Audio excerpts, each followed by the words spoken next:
Hello student, आज हम management accounting में functions, limitation, organisation and qualities of management accountant पढ़ेंगे। तो हमने जो लास्ट टॉपिक जो डिस्कस किया था उसमें इंट्रो पढ़ लिया था हमने थोड़ा, और इससे लास्ट जो वीडियो था उसमें फाइनेंशियल अकाउंटिंग और मैनेजमेंट अकाउंटिंग में क्या क्या डिफरेंसेस होते हैं वो हम पढ़ चुके थे। अब हम यहाँ पर देखते हैं कि फंक्शंस क्या क्या होते हैं मैनेजमेंट अकाउंटिंग के। तो यहाँ देखते हैं हम, प्रबंध को आवश्यक लेखा सूचनाएं उपलब्ध कराना ये एक कार्य होता है, और एक प्रबंध क्रियाओं के निष्पादन में सहायता पहुंचाना ये एक कार्य होता है प्रबंध लेखांकन का। तो प्रबंध को आवश्यक लेखा सूचना उपलब्ध कराने में क्या क्या आते हैं? मापन, लेखन, विश्लेषण, प्रतिवेदन। तो मेजरिंग जो होती है, मापन फर्स्ट नंबर जो पॉइंट होता है, इसके अंदर क्या होता है कि इसके अंदर प्रबंध की जो कार्यकुशलता है उसका माप किया जाता है प्रबंध लेखापाल के द्वारा। और इसका जो मापन किया जाता है वो किस प्रकार से किया जाता है? जो भी प्रमाप, परिव्यय और बजटरी कंट्रोल की जो विधियाँ होती है उसके द्वारा ये देखा जाता है कि क्या उद्देश्य संस्था के निर्धारित किए गए थे और प्रबंधकों ने किस प्रकार की नीतियों का निर्धारण किया कि उन उद्देश्यों को प्राप्त किया जा सके, और वास्तविक जो निष्पादन के जो रिजल्ट जो आए हैं, परिणाम जो आए हैं वो किस प्रकार के रहे, ये हमें देखना होता है। ये प्रबंध लेखापाल का कार्य होता है, वो देखता है इसे। तो एक ये मुख्य कार्य हो गया उसका कि वो मेजरिंग करता है, मापन करता है उसका। इसके अलावा रिकॉर्डिंग यानी लेखन। ये लेखन किसी भी जो लेखा विधि है उसका आधारभूत कार्य लेखन ही होता है। तो जो भी संस्था की में कोई भी प्रोडक्शन हो रहा है, सेल्स हो रही है, और बाकी कोई भी रिसर्च हो रहा है, कोई और अदर कोई कार्य होता है, फाइनेंस से रिलेटेड कोई कार्य होता है, इसके संबंध में जो लेन देन प्रतिदिन होते हैं उसके लेखन का कार्य होता है। ये वैसे तो नॉर्मली सामान्य रूप से वित्तीय व्यय लागत पुस्तकों में तो इनका रिकॉर्डिंग होती है, लेकिन प्रबंध लेखांकन के जो उद्देश्य होते हैं उनके अकॉर्डिंग जो प्रबंध लेखापाल है वो भी अपने ऐसे तथ्यों को क्या है रिकॉर्ड करता है। लेकिन जो वित्तीय लेखांकन होता है उसके अंदर तो क्या होता है, जो मौद्रिक रूप से या वित्तीय प्रकृति के जो लेन देन है उन्हीं का ही लेखा किया जाता है, लेकिन इसके अंतर्गत संख्यात्मक और गुणात्मक दोनों ही प्रकार के तथ्यों का लेखा जोखा रखा जाता है। थर्ड पॉइंट आता है विश्लेषण या एनालिसिस। इसके अंदर ये होता है कि जो भी मैनेजमेंट को कोई भी प्रॉब्लम्स है या कोई किसी भी प्रकार की जो स्थिति उत्पन्न होती है उनके जो तथ्य होते हैं, उनसे जो संबंधित तथ्य होते हैं उनका विश्लेषण किया जाता है इसके अंदर। इसके लिए क्या जो प्रबंध लेखापाल है उसे लेखांकन का व्यवहारिक ज्ञान क्या होता है, आवश्यक होता है। जो विभिन्न प्रकार के प्रस्तावित परियोजनाएं, विकल्पों तथा विधियों का वित्तीय शब्दों में क्या करता है, वो विश्लेषण करता है। उनकी सही व्याख्या करके प्रबंधक को जो निर्णय होता है, नीति निर्धारण का जो कार्य होता है उसमें सहायता पहुँचाता है। अब आता है रिपोर्टिंग, लास्ट जो फाइनल है रिपोर्टिंग। इसके अंदर क्या होता है, प्रबंध लेखापाल जो है वो जो भी अपने कार्य की सूचना होता है वो प्रबंधकों तक पहुंचाता है, और उसके विभिन्न जो उनकी आवश्यकता होती है उनके अनुसार विभिन्न प्रकार की अलग अलग तरीके की जो रिपोर्ट्स है उनको तैयार करके और उन्हें प्रबंध को उपलब्ध कराता है। ये रिपोर्ट क्या होती है, दो प्रकार की हो जाती है। एक तो नियमित प्रतिवेदन जो कि संस्था की नियमित गतिविधियों से संबंधित होते हैं, और विशेष प्रतिवेदन ये होते हैं किसी विशेष समस्या के लिए कोई रिपोर्टिंग, कोई एनालिसिस करना हो या किसी भी प्रकार का कार्य हो करके और जो रिपोर्ट बनाई जाती है उसको प्रस्तुत करना। नेक्स्ट है प्रबंध क्रियाओं के निष्पादन में सहायता पहुंचाना। इसमें नियोजन में सहायक है, संगठन में सहायक, नियुक्तियों में सहायक, निर्देशन में सहायक, नियंत्रण में सहायक। ये पांचों कार्य क्या होते हैं, प्रबंध के कार्य होते हैं। नियोजन आपने पढ़ा ही हुआ है कि प्लानिंग होती है। प्लानिंग के अंदर संस्था के जो संस्था का उद्देश्य है उसके आधार पर प्लानिंग की जाती है कि नीतियों का निर्धारण किया जाता है कि किस प्रकार निर्देशों की प्राप्ति हो सके। संगठन में वही विभिन्न पदों विभागों में कार्य करने वाले कर्मचारी को उत्तरदायित्व निश्चित किया जाता है। ये आता है संगठन में, हेल्पफुल इन ऑर्गेनाइजेशन। थर्ड है नियुक्तियों में सहायक। नियुक्तियों में सहायक के अंतर्गत नियुक्ति का अभिप्राय किसी संगठन व्यवस्था में विभिन्न पदों पर योग्यता अनुसार व्यक्ति को भार देना होता है। किस प्रकार के कार्य के लिए किस व्यक्ति की नियुक्ति की जाए, ये कार्य किया जाता है। इसके लिए वो प्रबंधकों को सलाह देने का कार्य करता है। निर्देशन में सहायक डायरेक्शन देना होता है, क्या अधीनस्थ कर्मचारी को किस प्रकार से किस कार्य के लिए किस प्रकार से आदेशित करना है, उन्हें किस प्रकार से मार्गदर्शन प्रदान करना है, ये कार्य आता है निर्देशन में। और लास्ट में कंट्रोल की जो भी उद्देश्य निर्धारित किए गए हैं उसके आधार पर क्या एग्जीक्यूशन मिला है हमें, क्या जो भी उद्देश्यों के अनुरूप किस प्रकार से जो परिणाम प्राप्त हुए हैं और उन परिणामों में कोई भी विचलन है तो उसके ऊपर नियंत्रण का कार्य किया जाता है। इस प्रकार से ये 5 कार्य जो प्रबंध के हैं उनमें प्रबंध लेखापाल है वो सहायता करने का कार्य करता है। अब लिमिटेशंस क्या है प्रबंध लेखांकन की? प्रबंध लेखांकन क्या है? अभी एक विकासशील अवस्था में, ये अभी पूर्ण रूप से स्थापित नहीं हुआ है। देखा जाए तो अभी बड़ी संस्थाओं में इसका प्रयोग किया जाता है, छोटी संस्थाओं में तो इसका प्रयोग किया भी नहीं जाता है क्योंकि इसकी अनिवार्यता नहीं है। ये एक तरह से वैकल्पिक है, लेकिन इससे वैकल्पिक है तो बड़ी संस्था इसका प्रयोग करती है अपने उद्देश्यों की प्राप्ति के लिए और अपनी कार्यकुशलता में क्षमता में वृद्धि करने के लिए।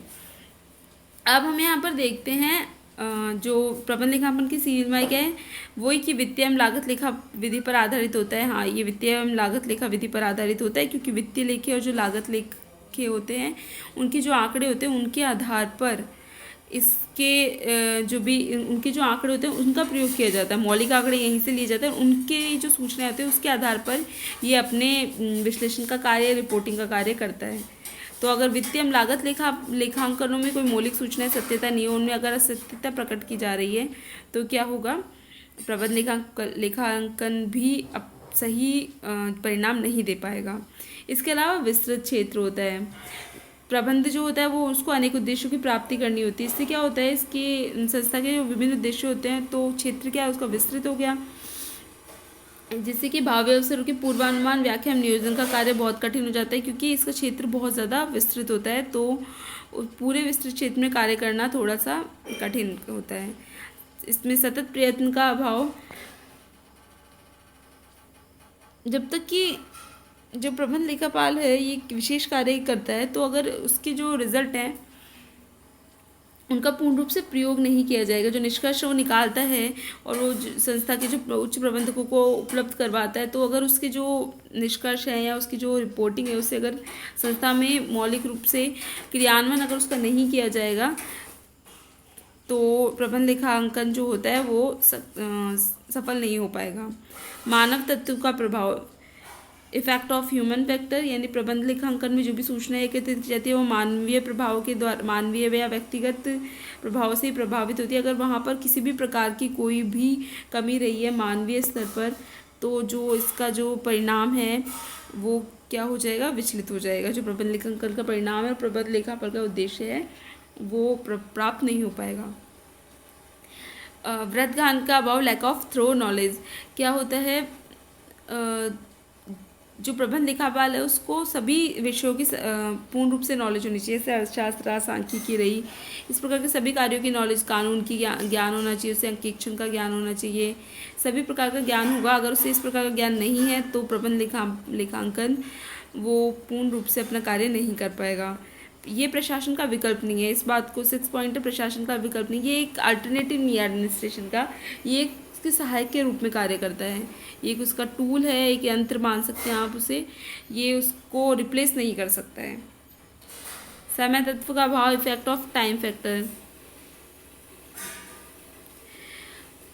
जब भी आगे आने वाली जो भी परियोजना है उसके संबंध में कोई अनुमान लगाया जाता है तो वो वर्तमान स्थिति के अकॉर्डिंग लगाया जाता है और वर्तमान स्थिति में क्या होता है? परिवर्तन हो जाता है जब उसको एग्जीक्यूट किया जाता है। फाइनली जब उस भावी जो घटना उसको एग्जीक्यूट किया जाता है तो वर्तमान स्थिति में परिवर्तन हो जाता है। तो एक तरह से समय तत्व का भी बहुत प्रभाव पड़ता है कि परिस्थितियाँ किस प्रकार की रही हैं, उसके अकॉर्डिंग ही कार्य हो पाता है। व्यापक संगठन, जो टॉप हैवी स्ट्रक्चर है, इसका संगठन क्या होता है? प्रबंध के लेखा विधि की स्थापना के लिए बहुत अधिक कर्मचारी संगठन की आवश्यकता होती है। तो इससे क्या होता है कि ये छोटी संस्थाओं में तो इसको लागू किया ही नहीं जा सकता है, बड़ी संस्थाओं में भी लागू किया जाता है। यहाँ लिखा हो शैशवावस्था यानी एवोल्यूशनरी स्टेज, यानी ये भी प्रारंभिक अवस्था में ही है। अभी धीरे धीरे इसमें परिस्थितियों के अनुसार धीरे धीरे परिवर्तन आएंगे और उसके आधार पर इसमें इसका भी विकास होना बाकी है। वैकल्पिक तकनीकों का प्रयोग, प्रबंध लेखांकन के अंदर क्या होता है? एक ही समस्या के लिए कई प्रकार की तकनीकों का प्रयोग किया जा सकता है, लेकिन इससे होता क्या है? इससे अलग अलग समस्या के लिए एक ही समस्या के लिए अलग अलग परिणाम प्राप्त होते हैं। तो इसके संबंध में क्या है? थोड़ी अनसर्टेनिटी और डाउट बने रहते हैं। मनोवैज्ञानिक विरोध,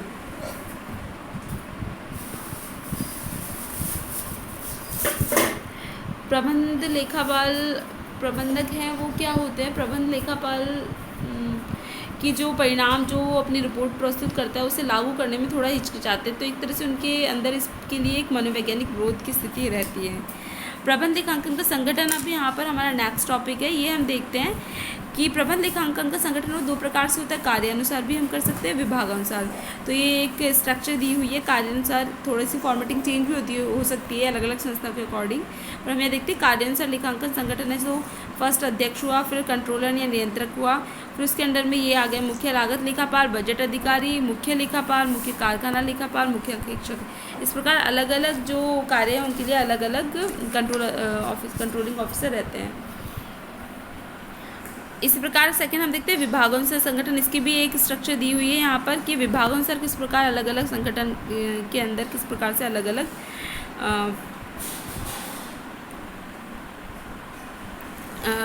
जो संगठन होता है प्रबंध का वो अलग अलग वैरी करता है अलग अलग संगठन में।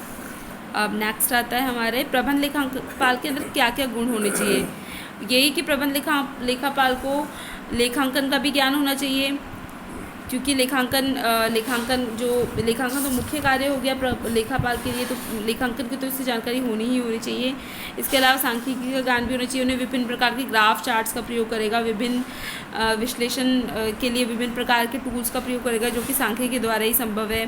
अर्थशास्त्र का उसे ज्ञान होना चाहिए, और इसके अलावा कानून का ज्ञान होना चाहिए। कानून का ज्ञान क्यों होना चाहिए कि किस प्रकार से लाभांश का बंटवारा करना है, और कोई इस प्रकार की कानूनी कोई समस्या आ गई है उसका समाधान किस प्रकार करना है, इससे कानून का ज्ञान भी होना चाहिए।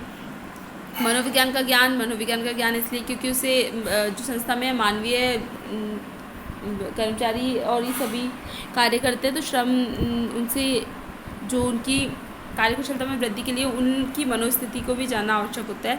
अगर प्रबंध लेखापाल को इस प्रकार का ज्ञान है तो वो अधिक उनकी कर्मचारी कार्यक्षमता में वृद्धि कर सकता है, और अपने जो एग्जीक्यूशन है अपने वर्क का वो भी सफल रूप से कर सकता है। उसे व्यापारिक एवं औद्योगिक संनियमों का भी ज्ञान होना चाहिए। उसकी जो पर्सनैलिटी सेवंथ है, प्रभावपूर्ण व्यक्तित्व होना चाहिए उसे। वो ईमानदारी, मेहनती, संस्था के प्रति निष्ठावान होना चाहिए। संस्था में उसकी गहन रुचि होनी चाहिए। संस्था के साथ उसका आत्मीय संबंध होना चाहिए, जिससे कि संस्था की सफलता में वो अपना योगदान दे सके। इसके अलावा उसे समझ होनी चाहिए संस्था के जो भी कार्य है, कोई प्रकार की समस्या है उसके बारे में भी उसे समझ होनी चाहिए, और उसका संतुलित दृष्टिकोण यानी बैलेंस्ड आउटलुक होना चाहिए, जिससे कि वर्तमान और भविष्य की समस्याओं, भविष्य की कोई विकास संभावना के संदर्भ में वो सही निर्णय ले सके। तो ये हमारे हो गए प्रबंध लेखापाल के क्या क्या गुण होते हैं। इसके अलावा उसके कार्य नियंत्रण के लिए नियोजन, सूचना देना, नियंत्रण के लिए नियोजन करना, उसे प्लानिंग करना, प्लानिंग फॉर कंट्रोल, नियंत्रण करना किसी भी प्रकार की परिस्थितियों के लिए। इसके अलावा सूचना देना व्याख्या का कार्य होता है, उसका मूल्यांकन एवं परामर्श का कार्य होता है। संस्था के जो उद्देश्य की प्राप्ति के लिए जो नीतियाँ निर्धारित की है उनको लागू किया गया है और उसके क्या परिणाम रहे उनका मूल्यांकन करना, फिर जो भी परिणाम रहे उसके संबंध में प्रबंधकों से परामर्श करना। इसके अलावा कर व्यवस्था के बारे में उसे नियोजन करना होता है। सरकारी एजेंसी को किसी प्रकार की सूचना होती है उसके संबंध में सूचित करने का कार्य करता है वो, और संस्था की जो संपत्ति होती है उनकी सुरक्षा का कार्य करता है, और इसके अलावा आर्थिक मूल्यांकन का कार्य करता है कि जो भी व्यवसाय की सफलता अथवा असफलता में जो भी बाधक कारण है उनके प्रभाव का मूल्यांकन और उनके संबंध में जो भी रिपोर्टिंग है वो देने का कार्य करता है। ये जो हमने अभी तक की पढ़ा है लास्ट वीडियो में इसमें और इससे पहले जो नोट शेयर किए थे, तो ये जो मैनेजमेंट अकाउंटिंग है उसका एक इंट्रो का पार्ट है। इसके अलावा अब जो हम नेक्स्ट जो टॉपिक होगा हम जब डिस्कस करेंगे तो इसके अंदर जो फाइनेंशियल जो स्टेटमेंट है उनके बारे में हम पढ़ेंगे, फाइनेंशियल एनालिसिस के बारे में हम यहाँ पर नेक्स्ट जो टॉपिक्स उसमें डिस्कस करेंगे। तो आज के लिए थैंक यू।